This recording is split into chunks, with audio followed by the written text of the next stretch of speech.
This is Hard Parking, brought to you by Right Honda and Right Toyota out of Scottsdale, Arizona. On location for this episode, maybe the next two episodes, have not decided yet, but I am recording from a hotel room in Hamilton, Ontario. I am your host, Jhae Pfenning. This is kind of an old school type of show. I haven't recorded in a hotel room for a few years. In fact, when I first started this show, it was done exclusively from a hotel room because with me traveling every week, it gave me something to do during the weeks. But while I was doing that, the content of the show was a lot different. I didn't really understand the value in having a stable recording environment. Before I would record maybe on a Sunday night when I got into town, maybe Monday after I ate, maybe Wednesday after work.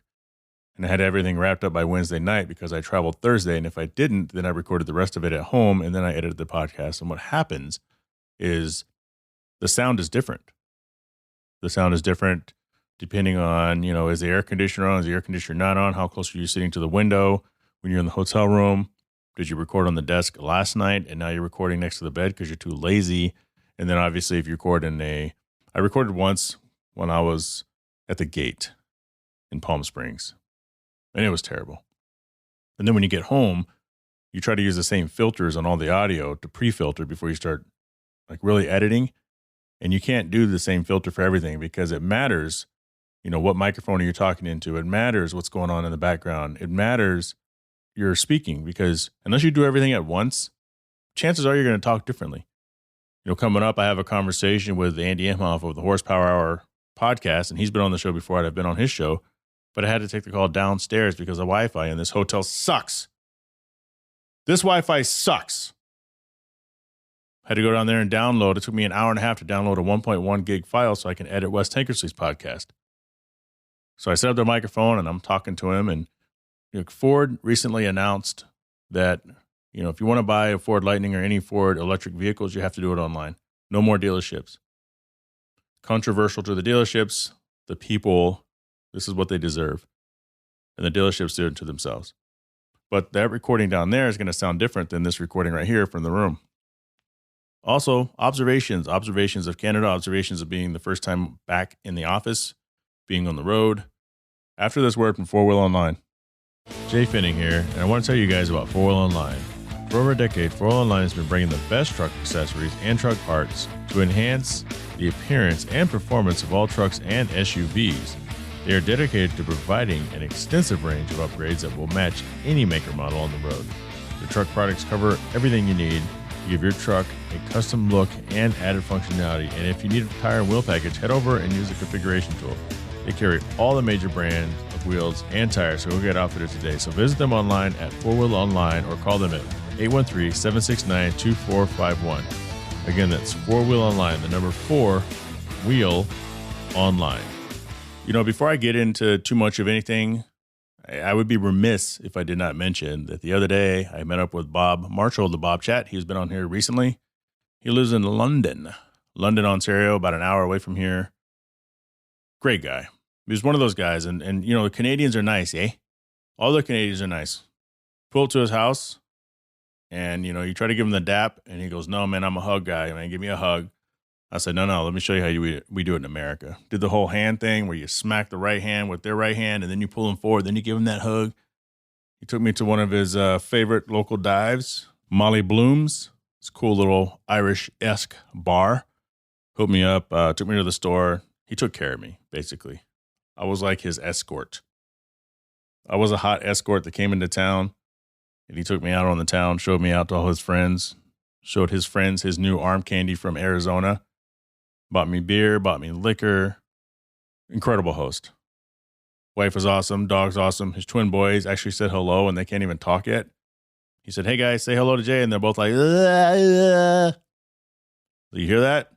They said, oh, my God, it's Jay of Hard Parking, the podcast, the non-automotive automotive podcast. Isn't he from Arizona? It's crazy. Yeah, we got to hang around, and who would have thunk, right? I mean, how'd you guys meet? Well, we met each other online. 15, 20 years ago, it was weird-ish.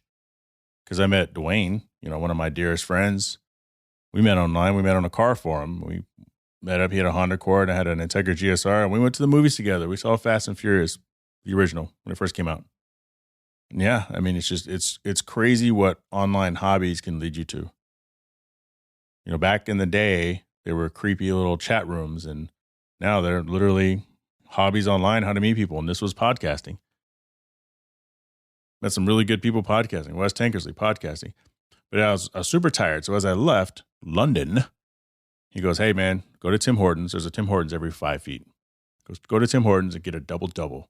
2 cream, 2 sugar. It'll set you up. I said, well, I'm a cafe Americano guy, but all right. So I go to Tim Hortons.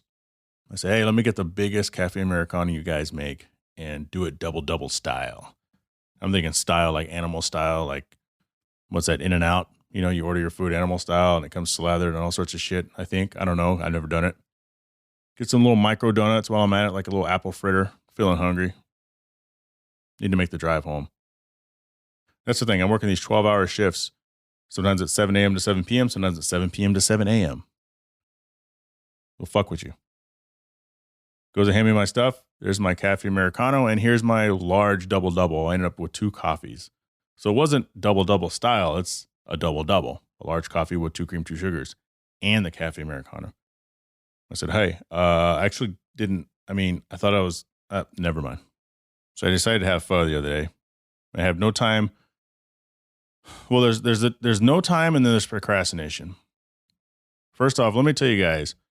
So I go into LCBO, which is the government-owned liquor store. First one I go into right by a Walmart. I have to go get some recording equipment because I didn't bring. I have this microphone, and everything on me right now, but as far as recording, when you're doing rental car reviews, I didn't bring like a small microphone that I could have plugged in. Actually, I could have bought one, but I didn't. I whiffed on a lot of stuff. So I don't go to currency exchange or nothing. So I go into the LCBO, and my God, I walk over to the cabinet and they have like 8 bottles of Nika from the barrel, which I haven't seen since I was in Texas in 2019. There's places you can find it, but you can't find it anywhere in Arizona, it seems. I was like, holy shit. And then right behind it, there were 10, 1, 2, 3, 4, 5, 6, 7, 8, 9, 10 bottles of Blanton's bourbon. Now, Blanton's, it's the one with the little horse on top, and every bottle has a horse, and it's a different pose. It spells out the word Blanton, so there's a little letter that's stamped in the bottom of the top. And that's a big thing. People collect the toppers because they want to spell Blanton's. If you spell the word Blanton's and you send it off to Buffalo Trace, and they will put it in one of the little thingamajiggers and send it back to you for free, or you can pay a little extra money for one that says Blanton's. Took me a few years to collect mine. Finally got them all collected about 1.5 years ago. Sitting in the top dresser at home. I still have not sent them off. Anyway, so I'm losing my mind. I'm like, holy shit, there's 10 bottles of Blanton's. That's how they do it here. That's how they do it in the LCBO. Canada, north of the border. Canada's good for something. Tim Hortons and Blanton's, LCBO. So I'm calling everyone. I'm like, hey, Wes, check this shit out, bro. I tell my wife, tell Bob Chat, it's like, man, you guys have this Blanton shit. I'm going to come back and get one. I'm going to go to a few other LCBOs, though. I'm going to be out here for a few weeks. I got to buy another suitcase. This is insane. I guess you guys just have it like that. Because in the States, it's hard as hell to get in some parts of the country. Arizona, most parts of the country, unless you're at Buffalo Trace in their gift shop. Maybe they have it. I don't know. I haven't been there. Future trip. So I leave. I don't buy shit. Telling everybody about it. 2 days later, I'm going to go buy some shit to take it to Bob. When I go out there to see him, go in there, gone. All 10 of them, gone. Download the app, gone. I just happened to have been there at the right place at the right time. I went to all these other LCBOs, spent like literally half a day going to, and you could have checked the app, but it's no fun. And plus, sometimes the online inventory isn't correct. I know that from fucking with Home Depot all the time. What are you looking for, sir? I'm looking for this really cool light switch. We don't have any. Oh, really? Online it says there's 6. Yeah, we don't have any. Okay, cool. So I don't trust that shit. So I'm driving around to all these LCBOs, checking the app just in case. Nope. I go back to the original store. Just in case, because it's limit 2 per person. So I go back to the original store just in case they yank them and they're holding them somewhere. Now, I know that sounds stupid, but the very first time I bought this limited edition, without knowing it was limited edition, Hibiki, I found them out on the floor. I took the box down, opened it, took one to the front, paid for it, came back, and they were all gone because they had moved them to the front in the cabinet, limit 1 per person. So I was like, well, maybe. Because at first I thought someone bought all 10. But maybe they have them behind the counter. I told the lady there, I said, yeah, I was in here a couple days ago and they had 10 of them. She goes, boy, did you ever screw up? It's like, yeah, she's right, though. Apparently, I was just in the right place at the right time. I'm never going to see that again. 10 balls of blends. I was going to buy 2. I would have given one to Bob and kept one. Sorry, Wes, I would have kept the other one. I never find them. But I was able to get Wes a bottle of the Nika from the barrel. Half of those are gone. I got some shit to bring back from Canada. I went back and bought a 15-year age statement of one of the ones that Bob gave me. He got me a bottle of Gibson's Finest. So I started doing some research. This is a 12-year statement. But I ended up buying a 15 of the J.P. Wisers. And when you look online, the Gibsons and the J.P. Wisers, those are some of the best Canadian whiskeys that money can buy. So apparently they do make good whiskey up here. It's not just classic Canadian, I think. Crown Royal is the most popular Canadian whiskey without question, at least in the United States. Proper 12 is a good Irish whiskey. But, it's funny. So we're walking, Bob and I, going back to that real quick. We're in the store and he's showing me all this stuff and he's got a pretty good collection. And I'm learning stuff, right? Because, I don't, it's Canadian whiskey. What is it, E&J? No, that's brandy. There's some other Canadian whiskey that's pretty popular. My uncle used to drink it. So we're talking about liquor and I go, oh yeah, look, there's a big bottle. I was like, it's shit if it comes in a plastic bottle. And it's weird because here they sell a lot of these little half ones. Like, in the States, almost everyone is the 750 and you have to go to like a special little section of Total Wine to get like the little 370s, 375s. Here, they're everywhere. It's like 50-50 on the shelf. Half of them are the little 375s, half of them are the 750s. And so this little bottle of J.P. Wisers he gave me is a plastic bottle. He's like, I'm sorry, it's in the plastic bottle, man. And you said that, and I was like, fuck. I just started laughing. I was like, hey, it's, it's different. That doesn't mean it's, there was really no way for me to walk that back.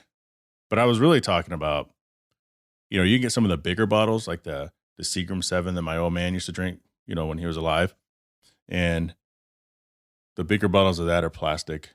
You get the bigger bottles of some of the low-end whiskeys are plastic, and a lot of the big bottles of vodka are plastic. And they're always shitty. But research suggests this J.P. Wisers is not shitty, and I trust the man. So I'm going to have a good time with it. It's going to be good. Oh, so back to eating. Sorry, I got sidetracked. So I go to this place, and it says on the door, cash and debit. All right, cool. No cash. I haven't gone to the currency exchange yet. Eventually took care of that because of this story, this experience. Debit, I got debit. My card says credit/debit. Looks kind of like the one on the picture. Sit down, have some pho, really good pho. You know when pho is good? When you don't have to add sriracha or anything to it. The pho broth was good. The noodles were good. The meatballs that I always get when I order pho, these were smaller. Like they came out of a can of, Chef Boyardee spaghetti meatballs. Little dense, like they were made last month. But overall, it's pretty good. Go to pay. No one takes American Express around here. But both debit cards, I go, well, it says right here debit. And he goes, no, we don't take debit. Is that debit? And he was a kid. He's probably like 18, 19, doesn't know shit. I go, yeah, it says debit right here on the card. Like Canada? No, United States. Oh, we only take Canada debit. What? When is debit not debit? When it's in Hamilton, that's when debit's not debit. I had no money, but I did have American dollars. I ended up having to go to the car. I go, look, man, I'll just pay you in American dollars. He goes, okay. And they're actually winning here because of the exchange rate. The U.S. dollar is still worth more than the Canadian dollar. Not a lot, but just enough. So I paid for my meal plus tip, and I gave him $1 extra. It would have been 29 Canadian after tip. I gave him $30 USD. But there's a couple different ways this could have gone. In understanding my situation, I don't look like a bum. It's like, look, option A, look, man, I understand. Don't worry about it. We'll get your meal today. That's fine. If you come back and pay us, you can come back and pay us at some point, but don't worry about it. We'll comp it out. Not a big deal. It's just a bowl of soup and a cup of coffee. That's all I ordered. And a fried spring roll, egg roll thing. It's really good. The other thing is, okay, well, why don't you leave something here identifiable that you have to come back for? You go back, you go out, and you get some real money, and you pay for it, and we'll give you your item back. You can do that. But looking at the kid, those weren't options. He wasn't advanced enough in life to have figured that out. So I just paid. I kind of read the moment, and I go, look, I'll just, how about I do this? I'm offering resolutions. Okay. All right. Because they can just go out on a currency exchange, get their money, plus the $4 or $5 difference it would have been, in their favor, of course. Had an instance once when I was working in Boise. Kind of not really that, but there's a Thai place there that I liked a lot. We used to always go there, and they don't accept American Express. No real Asian place does. Fees. It's funny. That's how you know if it's authentic, if they don't accept American Express. They accept American Express, sketchy.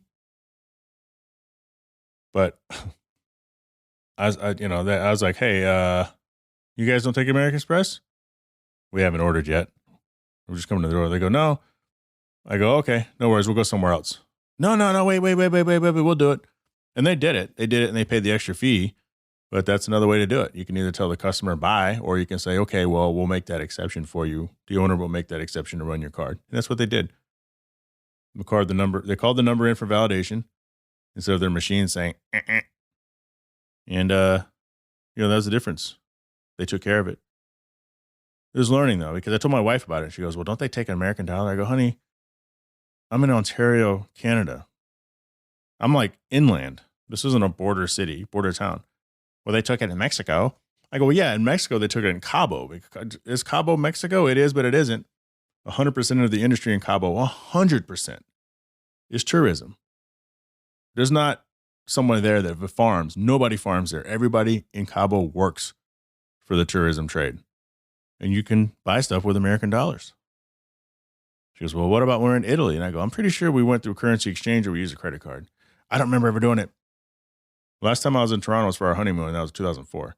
And she's convinced we didn't go to currency exchange. I'm convinced we did. And you can look it up. It says, no, in Canada, they want you to use the Canadian dollar. They don't want they don't want you to use the US dollar. But she's convinced that we were in Italy, we used American dollars. And maybe we did over there. I don't know. Don't remember. Earlier, I actually found a currency exchange that's open every day.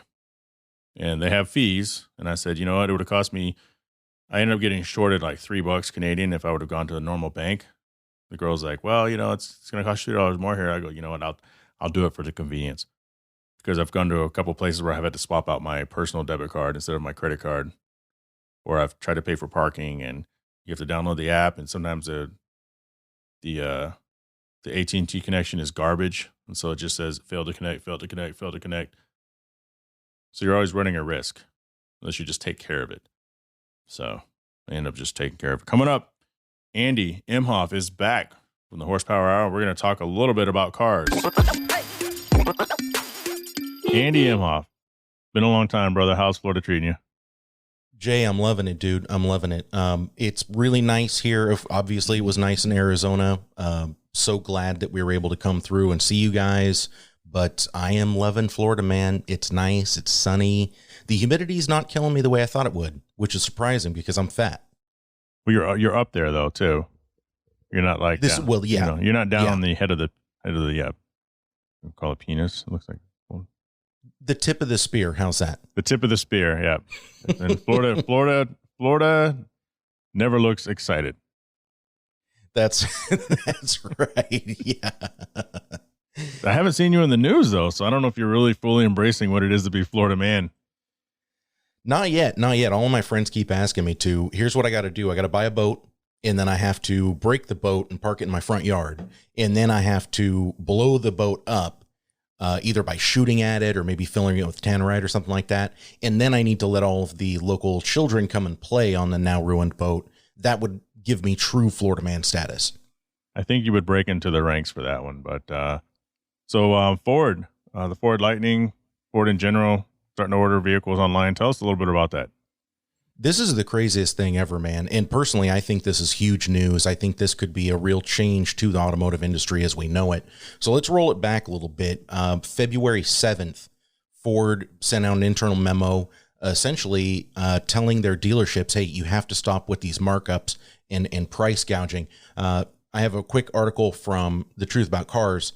Car manufacturers have begun asking dealerships to take it easy on the price gouging. General Motors made its plea last week as of February 7th, and Ford has followed up by reiterating its own concerns. The Oval is worried that dealer markups are tainting its relationship with customers, with top execs making casual references to the trend even back as far as November of last year. CEO Jim Farley is now telling dealers that they need to cut it out, lest they be punished by the manufacturer.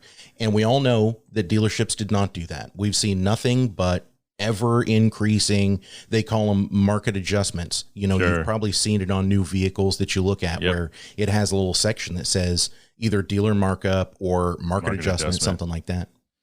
And it's getting out of hand, bro. It's getting out of hand. We have a photo that was posted in the Horsepower Hour podcast group.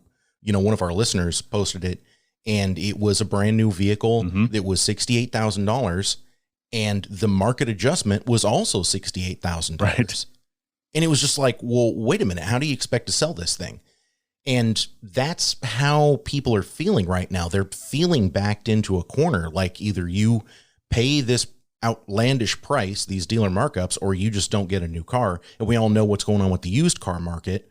Well, Ford, like you said, they just announced last week, they want all EV sales to be 100% online.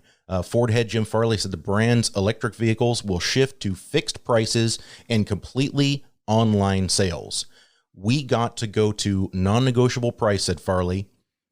He also used his speech to throw some jabs at competitors, which, hey, you know, you have to. But they're not announcing that this is because of everything going on with dealers, but come on, we know. It's a connection, right? And you know it's a connection. Yeah, I guess they can't legally say that, but I think one of the misunderstandings or whatnot that people seem to have, and you kind of hit the nail on the head, is the relationship is getting ruined with the consumer, and these manufacturers are doing it. Well, the manufacturers really, all they can do is take away allocations, because all these dealerships, whether it's an independent dealership or independent dealership group, you know, it's basically the manufacturers work for them. It's not the other way around. And we've had that a lot happen with, especially with the handling of the launching of the NSX, the Type S. It wasn't perfect, but at the same time, you know, no one's come up with a solution that would work for everyone. And that's just part of the problem. But then, you know, the dealerships want 50, 60 over, and then people are pissed off at Acura. It's like Acura can't do anything about that. They can just threaten to take allocations away. Yeah. Yeah. And I would argue, I mean, allocations for such a sought after vehicle. I'm going to use the Ford Bronco, for example. People are still waiting for their Ford Broncos that they ordered a year ago. We have a friend, you can actually hear his story over on the Horsepower Hour podcast about he ordered a Bronco. I think he was a 3rd day order and waited the better part of a year to get his Bronco.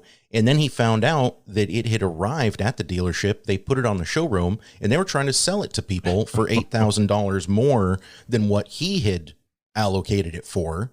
And when he got there and found out that they were trying to sell it out from underneath of him, they forced him to buy like a paint protection and some kind of like, I think it was nitrogen filled tires and stuff. Like they forced him. They said, if you do not do these things, if you don't buy these add-ons, we will sell the truck out from underneath you, basically. Like you don't get it.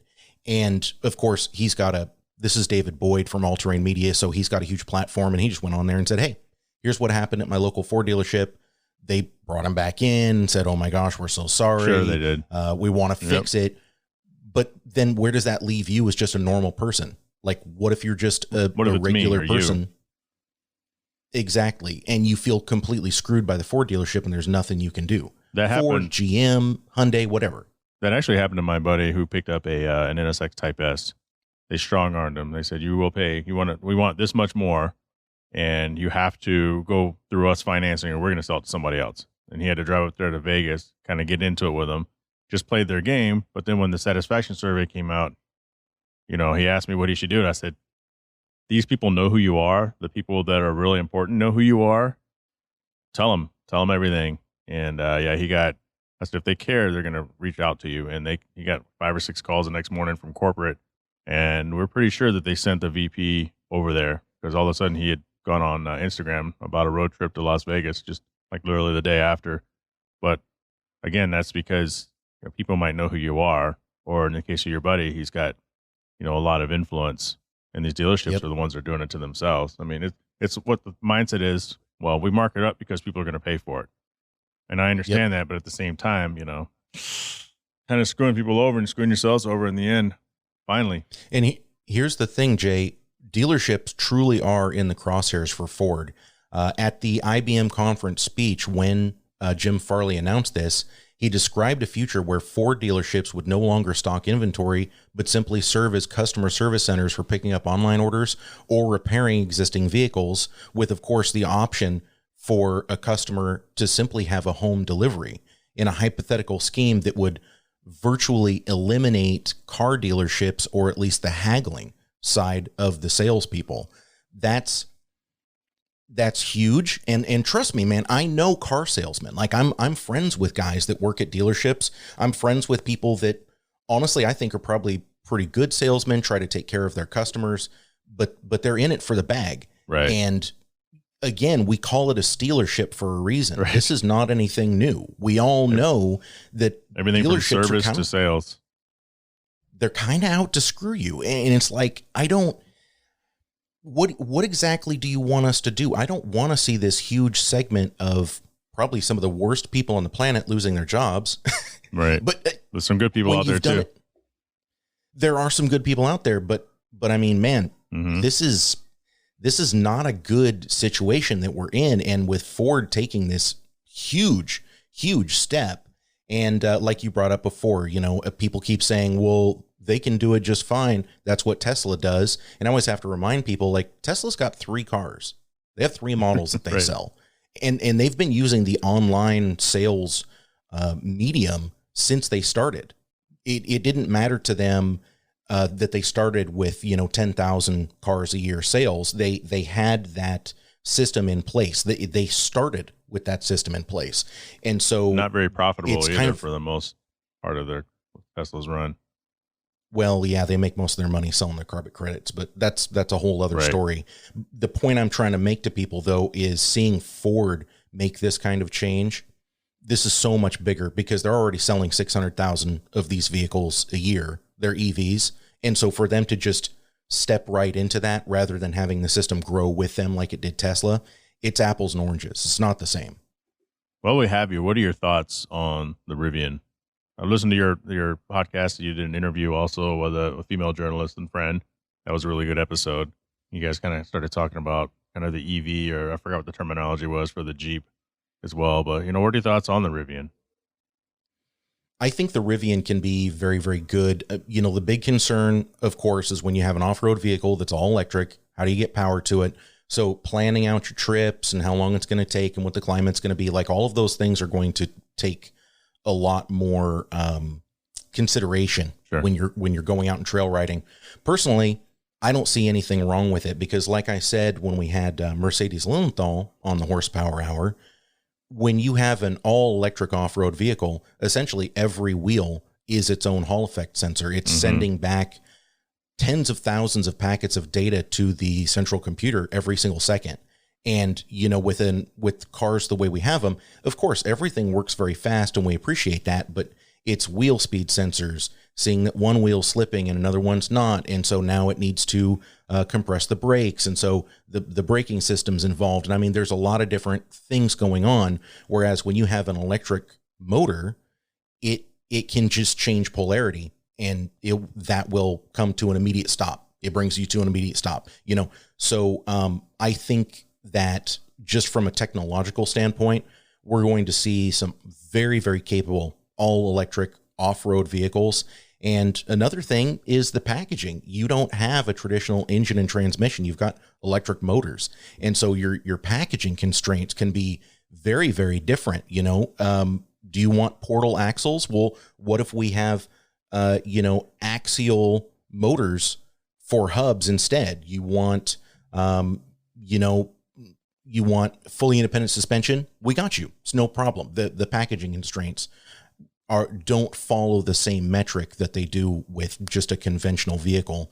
And so I honestly think people should be excited to see off-road vehicles. And again, sorry, we're talking about the Rivian. I'm coming right back around to the Rivian basically by saying this. I think that it's already proven itself to be very capable on-road and off-road. And as battery technology improves and hopefully changes to the point where we don't have, child miners that are digging cobalt out of the ground with their bare hands, once we can get past some of those issues, then I think that this could be a very, very good sign. And I think Rivian is a sign of some really good times ahead. And quite frankly, I think the Ford Lightning pickup is nice. A good sign too. Mm-hmm. Yeah, I saw Rivian in my neighborhood about 3 weeks ago at the grocery store.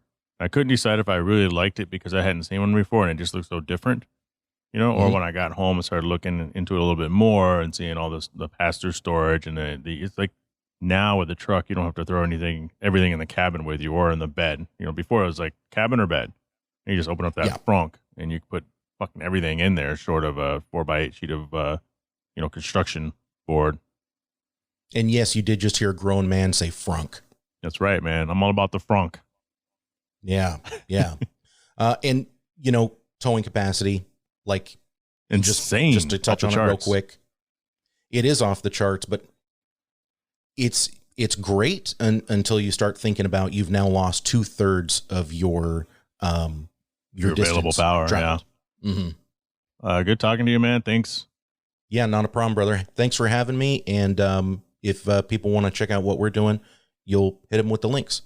I'll hit him with the horsepower hour with Andy Imhof and Coy Sinclair. Hell yeah. Overland AF. So I got to tell you about my rental car. It's been a long time since I've done a rental car on the road. In fact, it's the whole reason it was Jay's rental car of the week was because I was traveling all the time. Those of you newer to the show, newer as in, I don't know, the last 2 years when I used to travel all the time. I'm not traveling anymore. But it was interesting. I went to go pick out a rental car and, I do national. I have the executive member premium, whatever it is, to where you can, for the price of an intermediate size rental, you can pick whatever you want with the exception of like the markups. There's always got to be something for the people that already have everything they want you to pay extra money for. It's like when I fly American Airlines typically. And when I get the top status that I can earn, there's still one more tier that they give you. You can't buy your way to the tier. They just decide to give it to you. Well, probably for you having a kajillion miles and spending a kajillion dollars, but still you can't technically, I could fly every week for 3 years. I may never get that status because I'm not flying first class, stuff like that. So car rentals are the same. So I'm going and I love National Rental Car. They usually always have some of the cooler cars. Hertz is pretty good at times when you get the Hertz President Circle. I get out and, the lot's kind of full. So I get out and then the lot has, 50% of the cars there. And they're all like these Ford Edges or Ford Escapes and Hyundai Santa Fe and something else. And they're all the same size, like kind of small crossover SUVs. I'm just kind of looking at them like, come on. So then you start looking for something that's familiar enough. Because, you guys know me. Ideally, it's like, okay, in another country, pick out a rental car. It's going to be American. I don't even know if Canada has like special Canada Fords and Canada Chevys and Canada whatever. But it's got to be something nice. And I'm sure the Hyundai Santa Fe is nice, but it's not nice. I don't know. So I walked back and forth, and we do this thing. You walk back and forth for 10, 15 minutes. My wife thinks I'm crazy. She's just going to hop in the car and leave. But even when she's with me, walk back and forth because eventually they're going to pull up in something at least a little nicer. And so lo and behold, around the corner, it's a Ford Explorer. Now, I know some of you are like, Ford Explorer, big whoop. I like Ford Explorers. I used to rent them often when I was working in New Jersey. If there's nothing else available that I don't want to say if nothing else is available. I don't like renting the same vehicle over and over and over. I want to experience something new. But the Ford Explorer is one of those vehicles that I picked multiple times. This was 2018, maybe 2019, 2019. This was a 2022 Ford Explorer. It was one of the biggest cars they had. I hopped in and I'm driving it, and I like the car. I like the car because it's familiar. I like the Ford Explorers. I like their styling. I don't have one because it looks like a cop car. I know that sounds really weird to not, seriously think about picking up a vehicle. Third row seats. It's got the button where you can store the third row and for luggage. Not that I need that for myself, but it has, navigation. It has everything you would want. Apple CarPlay. It's got the USB-C and the USB standard. I usually travel with a USB-C Lightning connector for the iPhone, but that's what I've had all week. And, this next weekend, my wife's going to be here, so I have to take the car and drop it off and swap it out because, I can't expect the company to pay for my car when the assignment is technically over, and then I should be flying back. Plus, hopefully they'll have something else and I can swap into something a little more sporty because these parking spots here in Hamilton, Ontario, pretty small. Parking garage, underground, always small. I've been backing into parking spots. You have to back in. That's how small the spots are because you're never going to get out if you pull in normally. And I open my door real softly and it touches the car next to me. And then you have to get out and it kind of pushes the car. But that's the only thing you can do. In fact, tonight, when I parked, once you lock the Explorer, the mirrors fold in. And that's the only reason I can kind of get around the other mirror of the car next to me because I have my backpack from work. But it's a pretty nice car. But you know why I picked the Ford Explorer? Because they didn't have nothing else. And as I'm pulling out the exit, I look and Alamo, which Alamo usually doesn't have anything. All they have is they got rows and rows of these little micro Mercedes. I would have loved to have taken one of those things out. I would have loved to, just because I haven't seen one before. Now, the hardcore Mercedes people are like, oh, it's a wussy little car, but still, it's a Mercedes. I'm not used to driving those. And that's definitely something, I would have been able to park a lot easier. But apparently Alamo Rental Car at Pearson, Toronto Airport, that's the one you want. National Rental Car, they don't have shit. Except for a Ford Explorer if you wait around. I talked about this a long time ago. Most of you have never heard this rant. What is it with you people when you get rental cars and you turn the bass all the way up? This isn't 1996. Which, by the way, if you get in the rental car and you turn the bass all the way up and then you turn the treble all the way up and then you tell the mid all the way up, you've done nothing but just make everything louder. You adjust it. I don't think they should have that anymore. They should just do presets. Just like my Jabra earbuds, voice, a bass booster, symphony music, whatever the case is. They should just have presets, and then it is what it is. And you can turn that volume up or down. But for everyone who slides it all the way, and of course, no one's going to, obviously reset it when you turn the car back. There's nothing worse than driving around and just, I don't know. Maybe I'm an old man. But that's annoying. That's very annoying. Couple observations being back in the office for the first time in a few years. People love leaving their empty Keurig cups, their K-cups in the Keurig machine. And if they're not leaving their cups in the machine, they're leaving the water empty. Come on, man. People, you have to be better than that. If the thing is even half full, you might as well just fill it up, put it back on the thing, make your cup of coffee, open it up, take your empty K-cup while it's steaming hot, throw it in the trash, grab your cup, and leave. These people are messy. We're going to go live. There's people coming in from all over the place. My friend Rebecca calls them the epic kids. They're all age 22 to 25 typically. They went straight from high school to college to work. No real life experience. Sloppy as fuck. Leave shit everywhere. Trash everywhere. Coffee drippings everywhere. They set up these big old coffee things like, I don't even know how to describe them. It's almost like you'd see if they were to serve sports teams, coffee, they'd be in these containers. They're these giant, like medical grade plastic, almost like igloo that dispenses coffee. And there's a whole row of them. By the way, I wanted to take a piece of paper and write, one of these is decaf. And just leave it out there. Fuck everybody up. But people pour their coffee and then they stop. It's got the little handle. And there's coffee all over the floor. Like people aren't cleaning. Like, come on, guys. You got to be better than that.